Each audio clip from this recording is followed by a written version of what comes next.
बच्चे कंगारू आप लोगों को पता है, ट्रेन से इसके दोनों हाथ कट गए थे, हील हो गए हैं काफ़ी हद तक। ये देखिए, प्यार कराती है बहुत। दूसरा मेरे को ना एक बात कहनी है कि हम लोग अपनी अपनी कॉलोनीज में या कॉलोनी के बाहर जाके खाना खिलाते हैं। खाना खिलाना तो बहुत अच्छी बात है, लेकिन मेरे पास हाल फिलहाल में कुछ ऐसे कॉल्स आए हैं कि डॉग रोता है रात में। तो मेरी कॉलोनी में भी मेरी जो फीमेल है पीले रंग की, ज़्यादातर जो नोन है उन लोगों ने देखी है, वो रोती थी। 2 दिन मुझे नहीं पता चला वो क्यों रोती थी।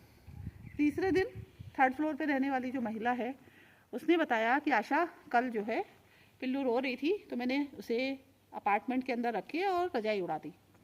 अगले दिन मॉर्निंग में जब मैं उठी तो अफसाना ने मुझसे कहा कि भाभी पिल्लू की तबीयत ख़राब है।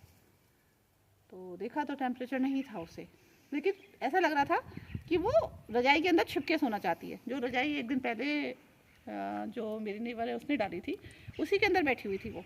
तो समझ में आया उसे ठंड लग रही थी। 8 साल की फीमेल है मेरी। और उसके बाद उसका घर बनाया हमने। घर बनाने के बाद उसे दोनों टाइम खाने का ध्यान रखा। उसके खाना तो मैं वैसे भी खिलाती थी, लेकिन फिर उसका स्पेशल ध्यान रखा। जैसे वो पेडिग्री नहीं खा रही है, मान लो डाल के हम चले आए तो बिस्किट दे दिए या कुछ और दे दिया। अब सब लोगों ने कहा कि आशा जब से घर बनाया ना तब से तो इसने रोना ही बंद कर दिया, अब तो ये रोती ही नहीं है। तो मेरा बताने का मतलब बस यही है कि हमारे आसपास जो डॉग्स रोते हैं ना, तो उनकी ना वजह पता चले। जैसे कि मान लो पिस्सू बहुत ज़्यादा हो गए, या वो ठंड में परेशान है, या उनको टेम्परेचर है। अब टेम्परेचर नहीं है तो जाहिर सी बात है, ठंड जब हम लोग रजाई में रहते हैं, है ना भाई, सब लोग कहते हैं कि ये नेचर के अकॉर्डिंग ढल जाते हैं, है ना। तो वो तो मेरी भी समझ में आता है, हम लोग जानते हैं नेचर के अकॉर्डिंग ये लोग ढल जाते हैं। लेकिन हम लोग भी तो कपड़े पहनते हैं ना, पहले तो नहीं पहनते थे ना कपड़े। तो अब नेचर या हमने इन्हें ऐसा बना दिया, हम लोग कपड़े पहना देते हैं, है ना। लेकिन जब बहुत ज़्यादा ठंड पड़ती है ना, तब तो प्रॉब्लम होती है। कुछ डॉग्स कपड़े नहीं पहनना चाहते, निकाल देते हैं। उन्हें रात में कपड़े पहना दो तो वो शांति से पड़े रहेंगे, लेकिन दिन में उनको प्रॉब्लम होती है। जैसे यहाँ भी हम लोग कई डॉग्स को कपड़े पहनाते हैं तो वो निकाल देते हैं, या रात में पहन के रहते हैं, सुबह निकाल के फेंक देते हैं। बस थोड़ा सा मेरा कहने का मतलब यही है कि यदि हम उस डॉग को खाना खिला रहे हैं और वो रो रहा है, तो उसकी थोड़ी सी टेक केयर ज़्यादा कर ली जाए।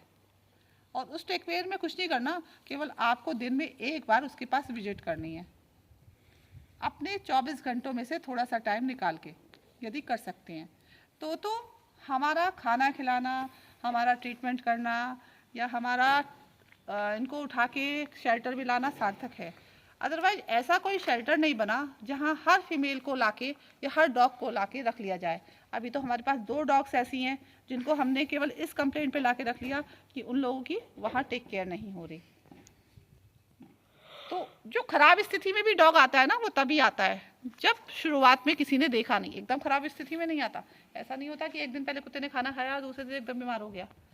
धीरे धीरे खाना छोड़ता है, धीरे धीरे परेशानियां होती हैं, उसके बाद खराब स्थिति में आता है।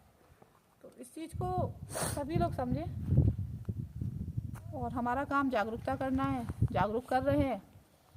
बाकी मानना सभी लोगों का काम है। Thank you.